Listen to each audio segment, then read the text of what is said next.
મહારાષ્ટ્રના સોલાપુર જિલ્લાના માલશીરસ વિસ્તારમાં એક મોટી દુર્ઘટના સર્જાઈ છે. મહાસવાડ પંઢરપુર માર્ગ પર તાંડુવાડી ગામ નજીક શ્રદ્ધાળુઓથી ભરેલી એક પિકઅપ ગાડી અચાનક રસ્તા કિનારે આવેલા કૂવામાં ખાબકી હતી. આ ભયાનક અકસ્માતમાં 14 લોકોના ઘટના સ્થળે ડૂબી જવાથી કરુણ મોત નીપજ્યા છે.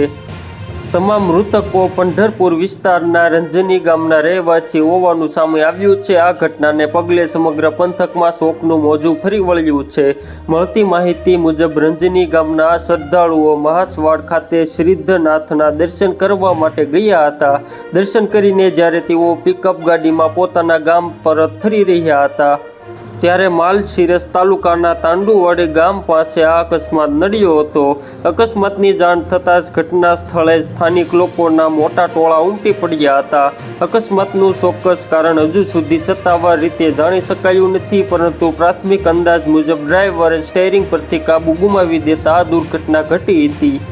રસ્તાની બિલકુલ કિનારે આવેલો આ કૂવો પાણીથી કાંઠોકાઠ ભરેલો હતો અને તેની આસપાસ કોઈ સુરક્ષા રેલિંગ પણ નહોતી, જેના કારણે કાબુ બહાર ગયેલી પિકઅપ ગાડી સીધી કૂવાના પાણીમાં ગરકાવ થઈ ગઈ હતી.